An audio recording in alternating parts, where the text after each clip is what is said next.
সবাইকে অজস্র শুভকামনা জানাচ্ছে, সবাইকে স্বাগত জানাচ্ছে আজকের এই শরণাগত অনুষ্ঠানে এবং সবাইকে শুভ সকাল জানাচ্ছে।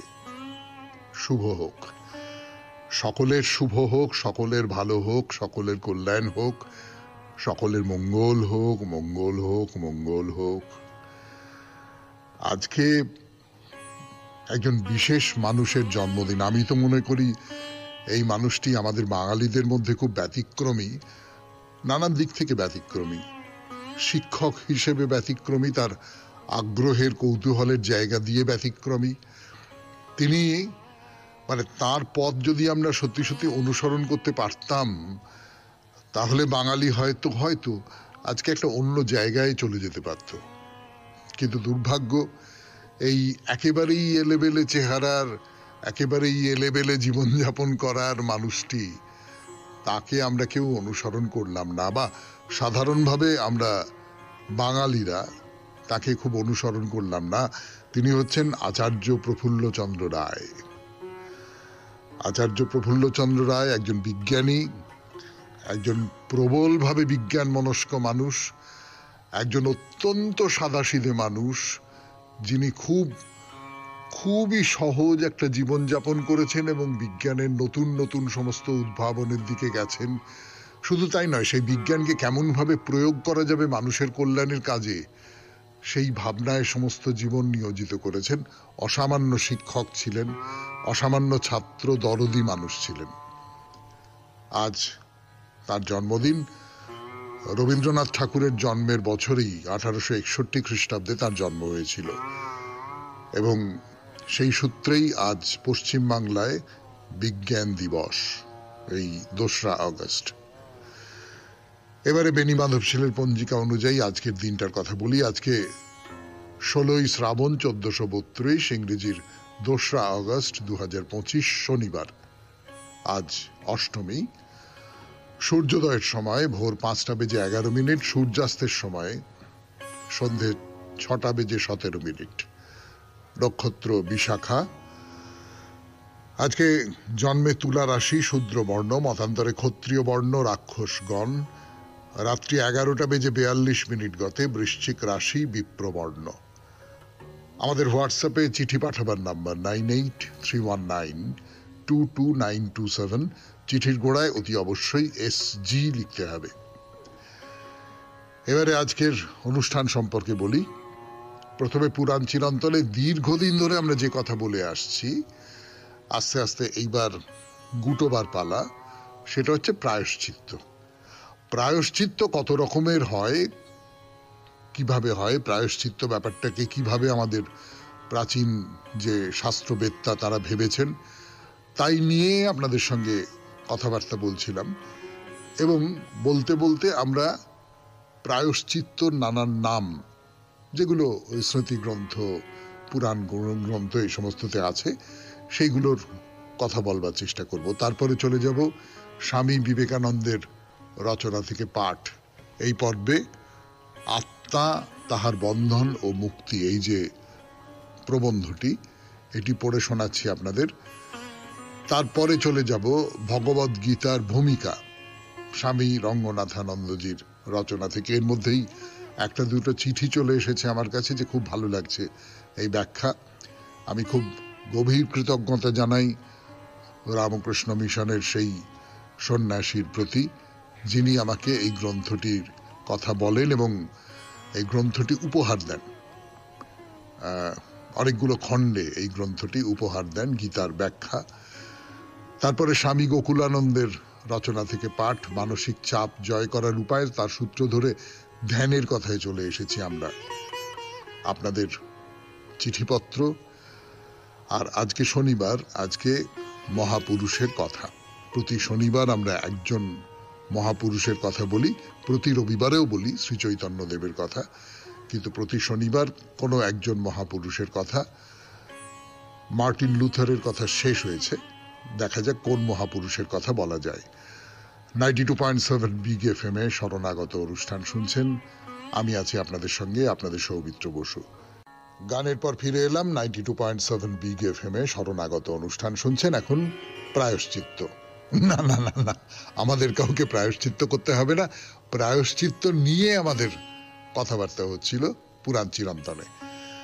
তো এই কৃচ্ছ শব্দটা ব্যবহার করা হচ্ছে। কত রকমের কৃচ্ছ আছে। কৃচ্ছ মানে কষ্ট, নিজেকে কষ্ট দেওয়া। প্রায়শ্চিত্ত মানে তো তাই, নিজেকে কষ্ট দেওয়া, যে কোনো ভাবে হোক নিজেকে কষ্ট দেবে। এবং কখনো কখনো যে বিধান, মনুর বিধানের মধ্যে আমরা বলেছিলাম এরকম কথা, যে এতটাই কষ্ট যাতে তোমার প্রাণ পর্যন্ত চলে যায়। তো এই কষ্ট দেওয়া বা কৃচ্ছ, কিরকম ভাবে কষ্ট দেবেন আপনি? পাদকৃচ্ছ মানে দিনে রাতে একবার মাত্র খেতে হবে বা খেতে পারবেন, শুধু রাত্রিবেলা একবার খাওয়া, কারুর কাছে কিচ্ছু না চেয়ে অযাচিত আহার করা, এবং একটি উপবাস। এই চারটের মধ্যে একটা হচ্ছে দিনে রাতে একবার খাওয়া, সে যখনই হোক, এটা হয়ে গেল। 2 নম্বর হচ্ছে শুধুমাত্র রাত্রিবেলা খাবে, দিনের বেলা খাবে না। 3 নম্বর হচ্ছে কারুর কাছে কিচ্ছু না চেয়ে অযাচিত আহার করা, অর্থাৎ আপনি ঘুরে বেড়াচ্ছেন, কারুর কাছে কিচ্ছু চাইবেন না, খাবার চাইতে পারবেন না, কিন্তু কেউ একজন আপনার মুখ দেখে, কি মুখটা শুকনো লাগছে, খাওয়া হয়নি কিছু, এই নাও, এরকম করে দিল। আর একেবারে উপবাস। এই চারটের মধ্যে একপাদকৃচ্ছের তাৎপর্য নিহিত আছে বলেই একে পাদকৃচ্ছ বলা হয়, মানে একবার মাত্র আহার করতে পারবে তুমি, সেই জন্য এর নাম হচ্ছে পাদকৃচ্ছ। গরুড় পুরাণে পাদকৃচ্ছ সংক্রান্ত একটা শ্লোক আছে। এই পাদকৃচ্ছ 4 দিন ধরে যাপন করতে হয়। এরপরে বলবো পর্ণকৃচ্ছের কথা, বলবো 92.7 বিগ FM এ শরণাগত অনুষ্ঠানে। তার আগে শুনবো গান। পাদকৃচ্ছের পর এবার পর্ণকৃচ্ছ। পর্ণ মানে তো পাতা, পাতার সঙ্গে কৃচ্ছ তার সাধনের কি সম্পর্ক? বলছে বটপত্র, উদুম্বর পত্র। উদুম্বর মানে হচ্ছে যজ্ঞ ডুমুর। যজ্ঞ ডুমুর তো জানেন, খান তো। ডুমুর কিন্তু খুব উপকারী, খুব, আর আমার তো খেতেও খুব ভালো লাগে। তো সেই যজ্ঞ ডুমুর গাছের পাতা, পদ্ম পাতা আর বিল্লপত্র মানে বেলপাতা, এই 4 রকমের পাতা যথাক্রমে প্রত্যেকটি প্রতিদিন খাওয়ার পর 1 পাত্র কুসমিশ্রিত জল খেলে পর্ণকৃচ্ছ ব্রত সম্পন্ন হয়। 4 রকমের পাতা। কুশ আপনারা জানেন তো, কাজে লাগে, শ্রাদ্ধের সময়, পারলৌকিক কাজের সময় কাজে লাগে, বা যে কোনো শুভ অনুষ্ঠানেই কাজে লাগে। আমি কেন ওই প্রায়শ্চিত্ত বলে বলছি বলে পারলৌকিক কাজের কথাটা মাথায় চলে এলো।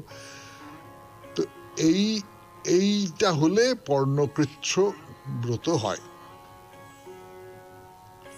যাজ্ঞবল্ক্য সংহিতা এই পর্ণকৃচ্ছের প্রসঙ্গে জানিয়েছে যে এই যে পাতাগুলো, এইগুলোর কাঠ তৈরি করে খেতে হবে। এই পাতাগুলো সেদ্ধ করে যেটা দাঁড়াবে, যে গলে যাওয়া পাতা, সেইগুলো খেতে হবে। এবং এটা হলো 5 দিনের ব্রত। এখানে যাজ্ঞবল্ক্য অবশ্য বটপত্র বাদ দিয়েছেন, বট গাছের পাতা বাদ, এবং তার বদলে পলাশপত্রের কথা বলা হচ্ছে। পলাশপত্রের কথা অবশ্য যাজ্ঞবল্ক্য বলেননি, অন্য অনেকে বলেছেন। তিনি বট পলাশ কোনোটারই নাম করেননি, তিনি উদুম্বরের কথা বলেছেন, মানে যজ্ঞডুমুর পাতা, পদ্ম পাতা, বিল্লপত্র, এইটা দিয়ে 5 রাত্রির ব্রত দিয়েছেন। এবং এই কথা জানিয়ে তার টিকায় অপরার্ক্য একজন, তিনি বলছেন পর্ণ শব্দের দ্বারা পলাশই বুঝিয়েছেন যাজ্ঞবল্ক্য। তাহলে এই হচ্ছে আর একটা পর্ণপত্র, হলো পর্ণকৃচ্ছ। 3 নম্বর কি? কৃচ্ছ। এটা একটা প্রায়শ্চিত্ত। সেই প্রায়শ্চিত্তের কথা বরং আজকে থাক, আবার সোমবারে বলা যাবে। আজকে আমরা একটু গান শুনে নিই, গানের পর চলে যাই স্বামী বিবেকানন্দের রচনা থেকে পাঠ। শুরু করছে আপনাদের সৌমিত্র বসু স্বামী বিবেকানন্দের কথা, তার বক্তৃতা, তার বাংলা অনুবাদ, আত্মা, তাহার বন্ধন ও মুক্তি। যতটা পড়েছিলাম তারপর থেকে পড়ে শোনাই। নিজেদের কর্মানুসারেই আমরা এই পৃথিবীতে আসিয়াছি। আমরা যেমন নিজেদের বর্তমান কর্মফলগুলি লইয়া পৃথিবী হইতে চলিয়া যাই, তেমনি নিজেদের প্রাক্তন কর্মফলগুলি লইয়া এই পৃথিবীতে আসি। যাহা আমাদিগকে পৃথিবী হইতে লইয়া যায়, তাহাই আমাদিগকে পৃথিবীতে লইয়া আসে। কোন শক্তি আমাদের পৃথিবীতে লইয়া আসে? আমাদের প্রাক্তন কর্ম। কে লইয়া যায়? আমাদের নিজেদের এই জীবনের কর্ম। যেমন গুটি পোকা নিজের মুখ হইতে তন্তু বাহির করিয়া রেশম গুটি নির্মাণ করে এবং পরিশেষে সেই রেশম গুটির ভিতর নিজেই আবদ্ধ হইয়া যায়, সেইরূপ আমরাও নিজেদের কর্ম দ্বারা নিজদিগকে আবদ্ধ করিয়া ফেলিয়াছি। আমরাও আমাদের চারিদিকে নিজেদের কর্মজাল বুনিয়াছি। আমরাই কার্যকারণ নিয়মকে চালু করিয়াছি এবং এখন তাহা হইতে পরিত্রাণ পাওয়া কঠিন বলিয়া বোধ করিতেছি। আমরাই সংসার চক্রকে গতিশীল করিয়াছি এবং এখন সেই চক্রতলে পিষ্ট হইতেছি। সুতরাং এই দার্শনিক মতবাদ আমাদের এই শিক্ষাই দেয় যে আমরা সকলে একই প্রকারে আমাদের নিজেদের কর্ম পাপ পুণ্য দ্বারা আবদ্ধ হইতেছি। আত্মা কখনো চলিয়া যায় না, আসেও না, জন্মগ্রহণ করে না, মৃত্যু মুখেও পতিত হয় না। ইহা আত্মার সম্মুখস্থ প্রকৃতিরই গতি। এই গতির প্রতিবিম্ব আত্মায় পড়ে। তাহাতে আত্মা অজ্ঞানবশত মনে করে আমিই গমনাগমন করিতেছি, প্রকৃতি নহে। যখন আত্মা এইরূপ মনে করে তখন সে বদ্ধাবস্থা প্রাপ্ত হয়। কিন্তু যখন সে জানিতে পারে তাহার গতি নাই, সে সর্বব্যাপী, তখন সে মুক্তি লাভ করে। বদ্ধ আত্মাকে জীব বলা হয়। এই রূপে তোমরা দেখিতেছ, যখন বলা হয় আত্মা আসিতেছে ও যাইতেছে, তখন তাহা কেবল বুঝিবার সুবিধার জন্যই বলা হয়। যেমন জ্যোতির্বিদ্যা পাঠের সুবিধার জন্য তোমাদের মনে করিতে বলা হয় সূর্য পৃথিবীর চারিদিকে ঘুরিতেছে, যদিও তাহা সত্য নহে। এইভাবে জীব উচ্চতর বা নিম্নতর অবস্থা প্রাপ্ত হয়। ইহাই হইল সেই সুপরিচিত জন্মান্তরবাদ এবং সমগ্র সৃষ্টি এই নিয়মের অধীন। মানুষ পশু হইতে উৎপন্ন হইয়াছে, এই মতটি এই দেশের জনসাধারণের নিকট অতি বিভৎস বলিয়া বোধ হয়। কেন? এই সকল লক্ষ লক্ষ পশুর শেষ গতি কি? তাহারা কি কিছুই নহে?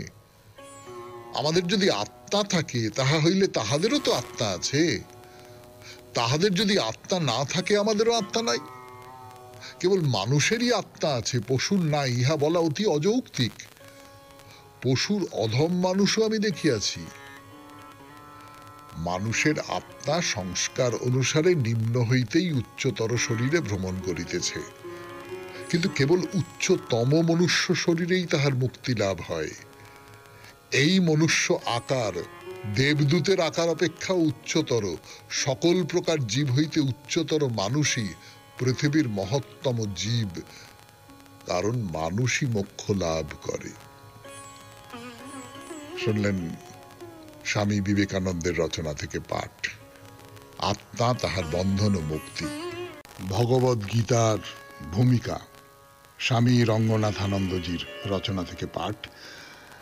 আপনারা নিশ্চয়ই খেয়াল করে দেখেছেন যে কেবলমাত্র গীতার মধ্যেই স্বামীজি নিজের আলোচনা সীমাবদ্ধ রাখছেন না, বহুদূর পর্যন্ত ছড়িয়ে পড়ছে তার আলোচনা।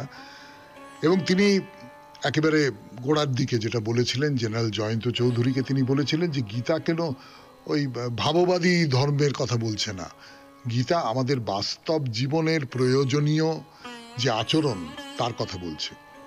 কিভাবে বলছে সেইটা আমরা লক্ষ্য করছি। যেমন আমরা এখন যে পর্বে প্রবেশ করব, যে অধ্যায়টির নাম আমেরিকা কি পতনের পথে আর কিভাবে তা এড়ানো সম্ভব।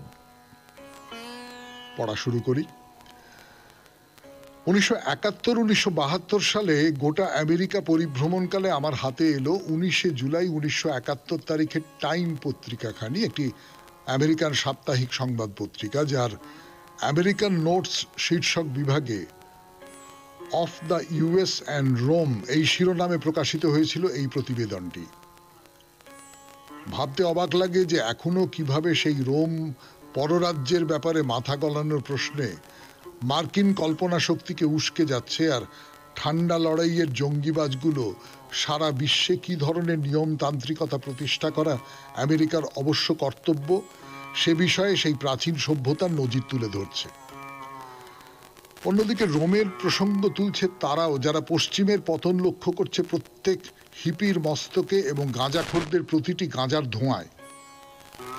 কানসাস শহরে উত্তর পশ্চিম সংবাদ সম্পাদকের কাছে কথা বলার সময় প্রেসিডেন্ট নিক্সন ওয়াশিংটনে অবস্থিত যুক্তরাষ্ট্রীয় সরকারি দপ্তরের ইমারতগুলির উল্লেখ করেন এবং বলেন, এই স্তম্ভগুলো দেখে কখনো কখনো ভাবি যেন এদের দেখছি গ্রিসের অ্যাক্রোপলিসে, দেখছি রোমের ফোরামেও।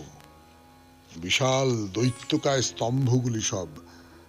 আর দু জায়গাতেই আমি এদের পাশ দিয়ে হেঁটেছি রাত্রে। মনে মনে ভাবি গ্রিস আর রোমের কি ঘটেছিল।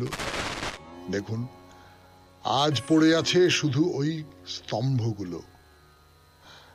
আসলে যা ঘটেছে অবশ্য তা হলো অতীতের বিরাট বিরাট সভ্যতাগুলো যখন সম্পদশালী হয়ে উঠছে, তখন তাদের বেঁচে থাকার, উন্নতি করার ইচ্ছে চলে গেছে, তখন তারা অবক্ষয়ের শিকার হয়ে পড়েছে, আর তাতেই সেসব সভ্যতা একদিন ধ্বংসপ্রাপ্ত হয়ে গেছে। আমেরিকা এখন ক্রমশ সেই পর্যায়ে পৌঁছচ্ছে। নিশ্চিত হওয়ার জন্য নিক্সন তাড়াতাড়ি তার ভরসা, বিশ্বাস ব্যক্ত করেন এই বলে যে নৈতিক ও আধ্যাত্মিকভাবে সুস্থ থাকার জন্য প্রয়োজনীয় জীবনী শক্তি, সাহস ও বল এ জাতির আছে। এই আশাবাদী মন্তব্য সত্ত্বেও সব মিলিয়ে ফলটি দাঁড়িয়েছিল তাৎক্ষণিক স্পেংলার মতবাদের জয়। 1968-1969 খ্রিস্টাব্দে আমার আমেরিকা সফরের সময় সে দেশের সুপরিচিত ডুডল হিজিবিজি লেখক রজার প্রাইসের একটা বই হাতে এলো, যার নাম বেশ চোখে পড়ার মতো, decline and fall by Gibbon and Roger price.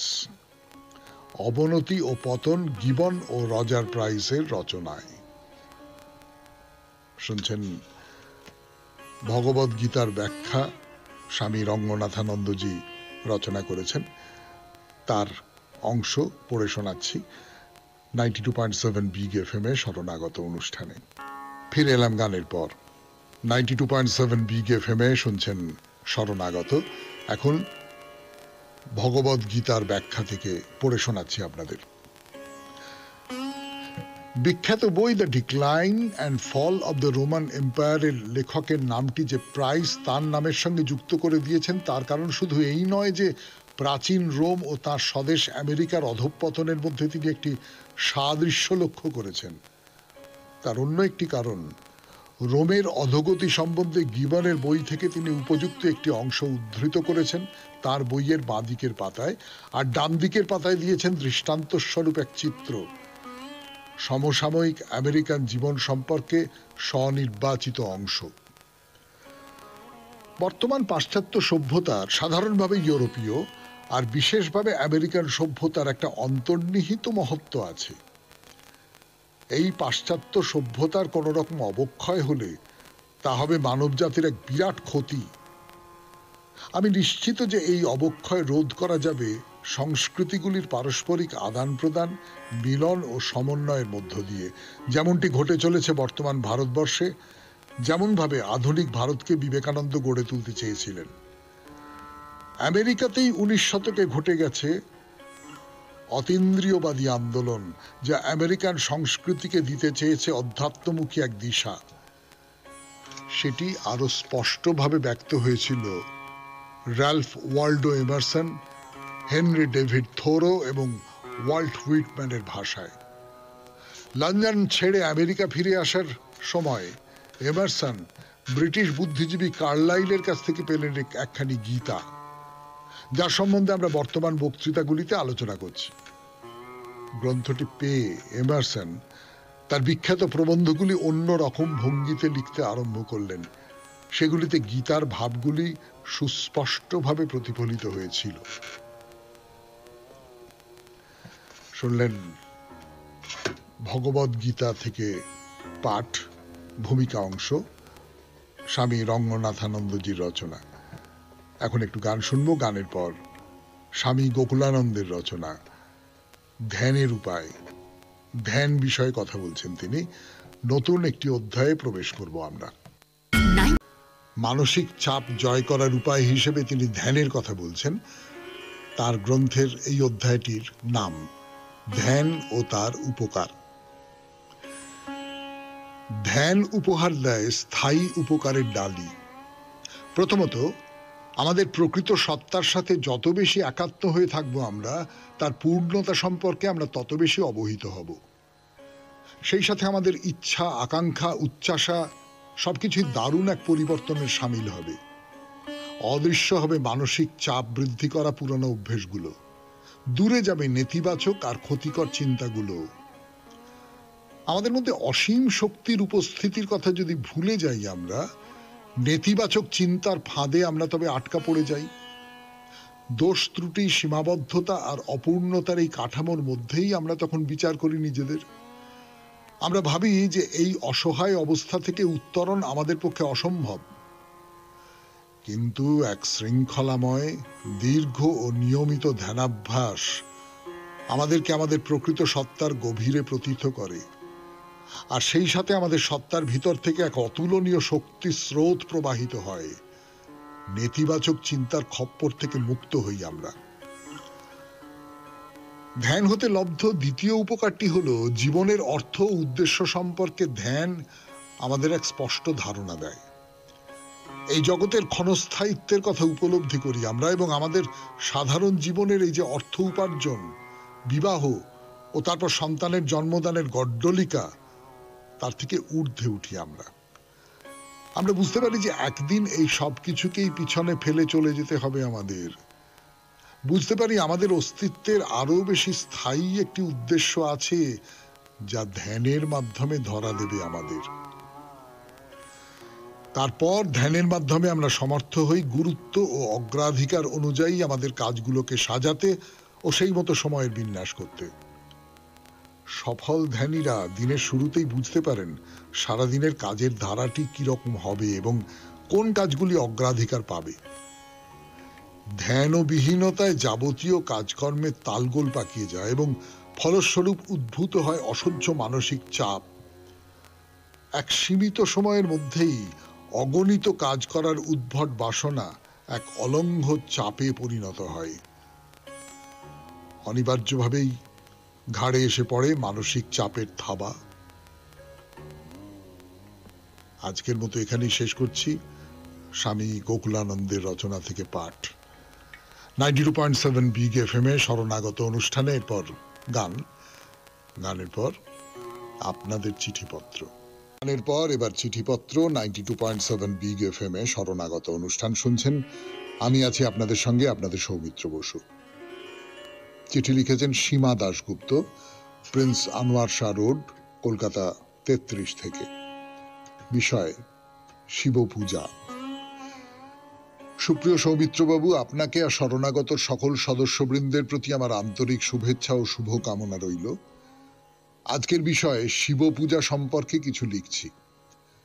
ছোটবেলা থেকে শুনেছি মা, জেঠিমা, দিদিরা, দিদিমা, ঠাকুমা সকলেই বলতেন, শিব পূজা কর, তাহলে শিবের মতো বর পাবে।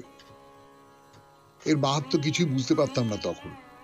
শুধু দেখতাম শিবরাত্রির দিন মায়েরা, দিদিরা, দিদিমা সকলেই সারাদিন নির্জলা উপোস করে শিবের মাথায় সন্ধেবেলায় জল দিতেন।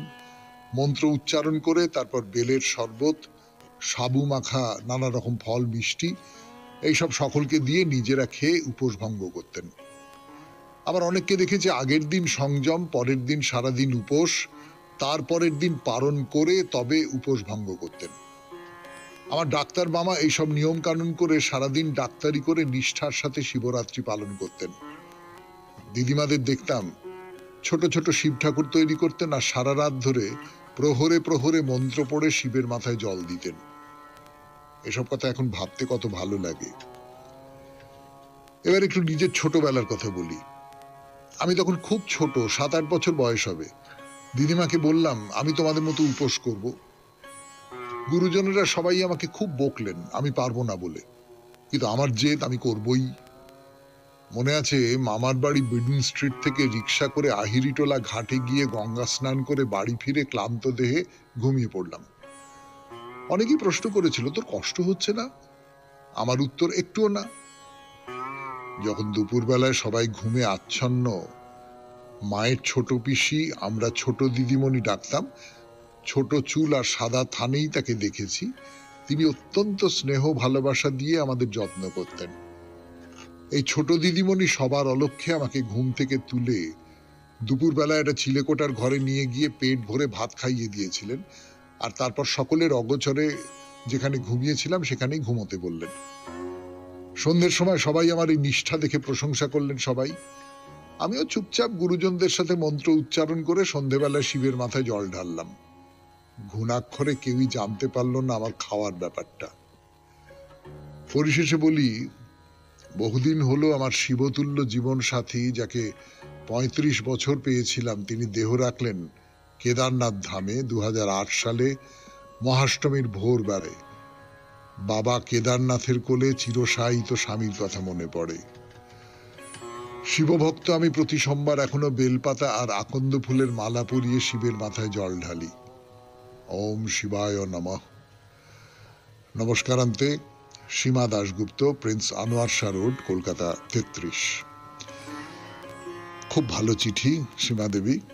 এবং যেটা বিশেষ করে বলবার সেটা হচ্ছে যে ওই যে আপনাকে বাচ্চা একটা মেয়ে উপোস করে আছে, দুপুরবেলা সবাই যখন ঘুমুচ্ছে তাকে চুপি চুপি ডেকে নিয়ে গিয়ে চিলেকোটার ঘরে গিয়ে একটু খাইয়ে দেওয়া, এই যে পুরনো বাঙালি পরিবারের একটা অদ্ভুত মিষ্টি ছবি, এই ছবিটা আমাকে একেবারে ভেতরটা নাড়াচাড়া করে দিল, সত্যি কথা বলতে কি। অনেক ধন্যবাদ আপনাকে। একটা ছোট্ট চিঠি একটু পড়ে শোনাই আপনাদের। মানস ঘোষ লিখেছেন চিঠিটি, মেফেয়ার রোড, কলকাতা ১৯ থেকে। প্রিয় সৌমিত্রবাবু, প্রথমেই আপনাকে এবং সকল শ্রোতা, কলাকুশলী ও শরণাগত পরিবারের সকলকে জানাই আন্তরিক প্রীতি ও শুভেচ্ছা। আমার লেখালেখি খুব একটা আসে না, তবু কয়েকটা চিঠি আগে লিখেছি। এবার আমার একটা ছোট্ট উপদেশ বলতে পারেন। অনুষ্ঠান শুরুতেই বেণীমাধব শীলের পঞ্জিকা অনুযায়ী দিনের বার, তারিখ, তিথি উল্লেখ করেন, কিন্তু পক্ষটা বলেন না, কৃষ্ণ না শুক্লপক্ষ।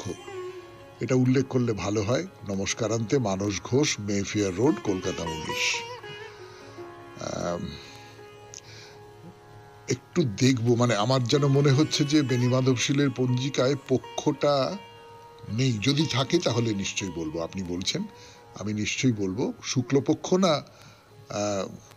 কৃষ্ণপক্ষ সেইটা। আচ্ছা, ঠিক আছে, আমি এটা মাথায় রাখলাম। আপনাকে অনেক ধন্যবাদ এই উপদেশ দেওয়ার জন্যে। এবারে তাহলে গানের পর মহাপুরুষের কথা। আজকে শুরু করব ভাস্করাচার্যের কথা।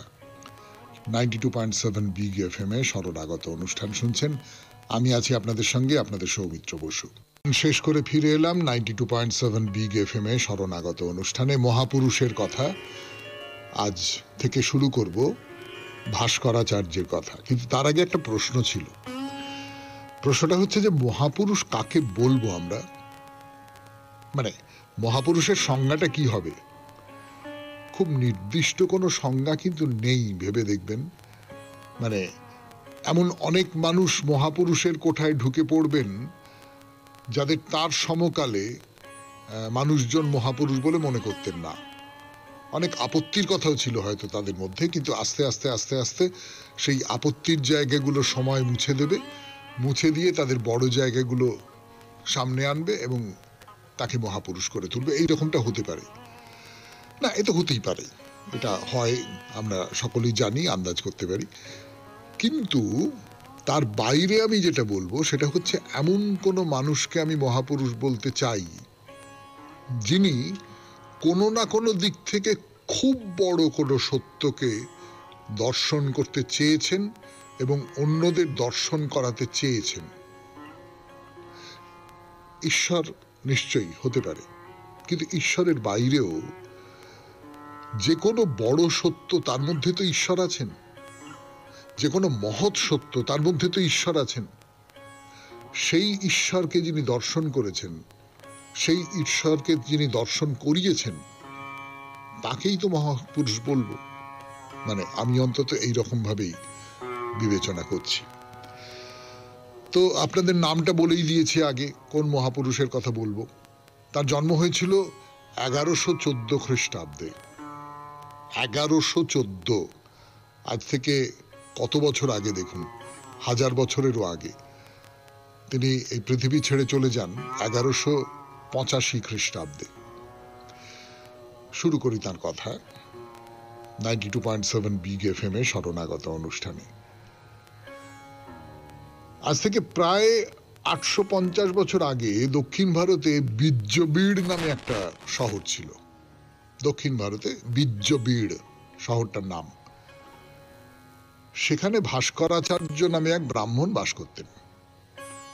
তিনি খুব অঙ্কবিদ যাকে বলা যায় সেই রকম অঙ্কবিদ ছিলেন এবং জ্যোতিষশাস্ত্রে অসাধারণ পণ্ডিত ছিলেন।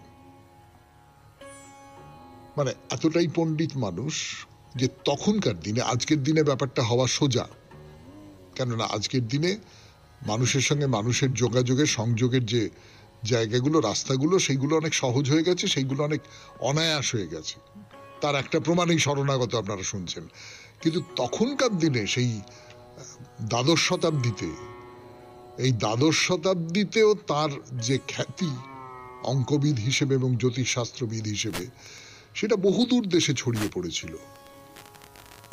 দেশের রাজা থেকে সাধারণ মানুষ সবাই তাকে খুব সম্মান করতেন। জীবনে এত সম্মান, এত খ্যাতি, এত এত সবকিছু, পরিপূর্ণতা, কিন্তু ভাস্করাচার্যের মনে সুখ ছিল না। তার একমাত্র মেয়ে, তার নাম লীলাবতী। লীলাবতী খুব, যাকে বলে রূপে সরস্বতী, গুণে লক্ষ্মী, এইরকম একটি মেয়ে। খুব শান্ত, খুব ধীর স্থির, আর অসাধারণ মেধাবী, অসাধারণ মেধাবী। সে বাবার কাছ থেকে মুখে মুখে শুনে শাস্ত্রের নানান রকম পাঠ নিয়েছে এবং সেইগুলো সব আয়ত্ত করে ফেলেছে। এই ভাস্করাচার্য আর লীলাবতী। কিন্তু ভাস্করাচার্য, লীলাবতী এত ভালো মেয়ে, এত সুন্দর মেয়ে, সব দিক থেকেই এত যোগ্য, এত মেধাবী, তা সত্ত্বেও ভাস্করাচার্যের মনে খুব কষ্ট। কেন? সে কথা বলবার জন্য ফিরে আসছে আপনাদের সৌমিত্র বসু 92.7 বিগ এফএম এ শরণাগত অনুষ্ঠানে।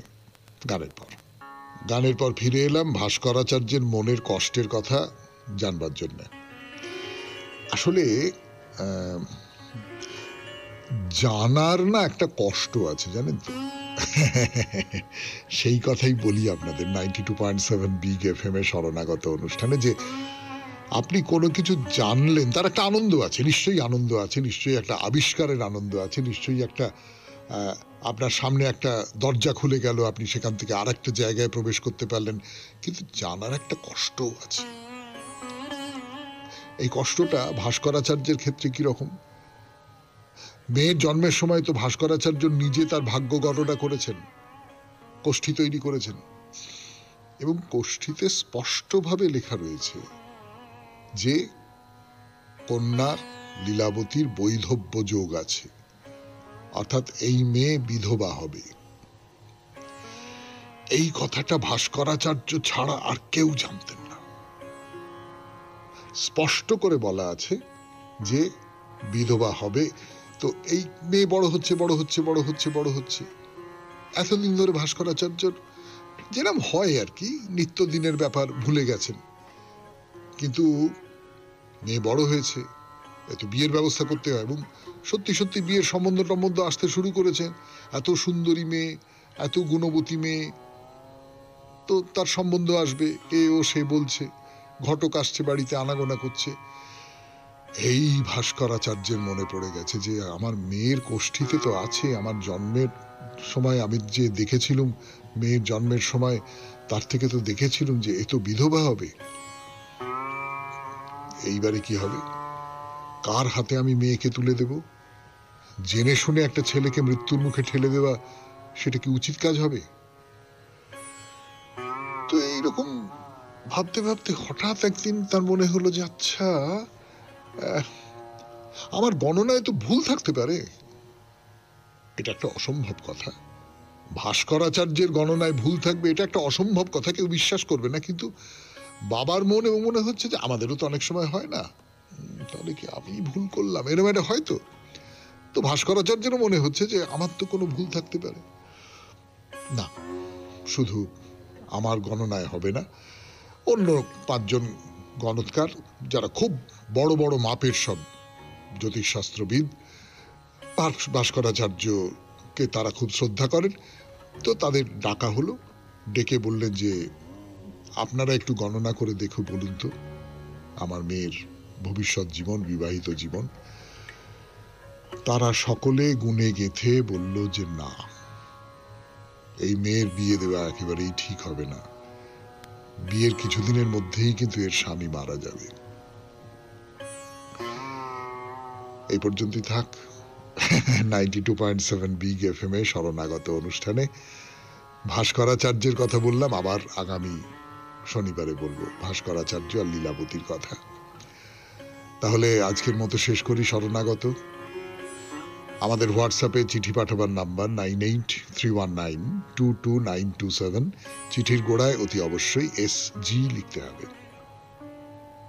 সবাই খুব ভালো থাকবেন, আনন্দে থাকবেন। নমস্কার। সবাইকে অজস্র শুভকামনা জানাচ্ছে, সবাইকে স্বাগত জানাচ্ছে আজকের এই শরণাগত অনুষ্ঠানে, এবং সবাইকে শুভ সকাল জানাচ্ছে। শুভ হোক, সকলের শুভ হোক, সকলের ভালো হোক, সকলের কল্যাণ হোক, সকলের মঙ্গল হোক, মঙ্গল হোক, মঙ্গল হোক। আজকে একজন বিশেষ মানুষের জন্মদিন। আমি তো মনে করি এই মানুষটি আমাদের বাঙালিদের মধ্যে খুব ব্যতিক্রমী, নানান দিক থেকে ব্যতিক্রমী। শিক্ষক হিসেবে ব্যতিক্রমী, তার আগ্রহের কৌতূহলের জায়গা দিয়ে ব্যতিক্রমী। তিনি তার পথ যদি আমরা সত্যি সত্যি অনুসরণ করতে পারতাম, তাহলে বাঙালি হয়তো আজকে একটা অন্য জায়গায় চলে যেতে পারত। কিন্তু দুর্ভাগ্য, এই একেবারেই এলেবেলে চেহারার, একেবারেই এলেবেলে জীবনযাপন করার মানুষটি, তাকে আমরা কেউ অনুসরণ করলাম না, বা সাধারণভাবে আমরা বাঙালিরা তাকে খুব অনুসরণ করলাম না। তিনি হচ্ছেন আচার্য প্রফুল্লচন্দ্র রায়। আচার্য প্রফুল্লচন্দ্র রায় একজন বিজ্ঞানী, একজন প্রবলভাবে বিজ্ঞান মনস্ক মানুষ, একজন অত্যন্ত সাদাসিধে মানুষ, যিনি খুবই সহজ একটা জীবনযাপন করেছেন এবং বিজ্ঞানের নতুন নতুন সমস্ত উদ্ভাবনের দিকে গেছেন। শুধু তাই নয়, সেই বিজ্ঞানকে কেমনভাবে প্রয়োগ করা যাবে মানুষের কল্যাণের কাজে, সেই ভাবনায় সমস্ত জীবন নিয়োজিত করেছেন। অসামান্য শিক্ষক ছিলেন, অসামান্য ছাত্র দরদি মানুষ ছিলেন। আজ তার জন্মদিন। রবীন্দ্রনাথ ঠাকুরের জন্মের বছরেই 1861 খ্রিস্টাব্দে তার জন্ম হয়েছিল, এবং সেই সূত্রেই আজ পশ্চিমবাংলায় বিজ্ঞান দিবস, এই 2রা আগস্ট। এবারে বেণীমাধব শীলের পঞ্জিকা অনুযায়ী আজকের দিনটার কথা বলি। আজকে 16ই শ্রাবণ 1432, ইংরেজির 2রা আগস্ট 2025, শনিবার। আজ অষ্টমী। সূর্যোদয়ের সময় ভোর 5:11, সূর্যাস্তের সময় সন্ধে 6:17। নক্ষত্র বিশাখা। আজকে জন্মে তুলা রাশি, শূদ্র বর্ণ, মতান্তরে ক্ষত্রিয় বর্ণ, রাক্ষসগণ। রাত্রি 11:42 গতে বৃশ্চিক রাশি, বিপ্রবর্ণ। আমাদের হোয়াটসঅ্যাপে চিঠি পাঠাবার নাম্বার 9831922927। চিঠির গোড়ায় অতি অবশ্যই SG লিখতে হবে। এবারে আজকের অনুষ্ঠান সম্পর্কে বলি। প্রথমে পুরাণ চিরন্তলে দীর্ঘদিন ধরে আমরা যে কথা বলে আসছি, আস্তে আস্তে এইবার গুটোবার পালা। সেটা হচ্ছে প্রায়শ্চিত্ত। প্রায়শ্চিত্ত কত রকমের হয়, কিভাবে হয়, প্রায়শ্চিত্ত ব্যাপারটাকে কিভাবে আমাদের প্রাচীন যে শাস্ত্রবেত্তা তারা ভেবেছেন, তাই নিয়ে আপনাদের সঙ্গে কথাবার্তা বলছিলাম। এবং বলতে বলতে আমরা প্রায়শ্চিত্তর নানান নাম, যেগুলো স্মৃতিগ্রন্থ, পুরাণ গ্রন্থ এই সমস্ততে আছে, সেইগুলোর কথা বলবার চেষ্টা করব। তারপরে চলে যাব স্বামী বিবেকানন্দের রচনা থেকে পাঠ। এই পর্বে আত্মা তাহার বন্ধন ও মুক্তি, এই যে প্রবন্ধটি, এটি পড়ে শোনাচ্ছি আপনাদের।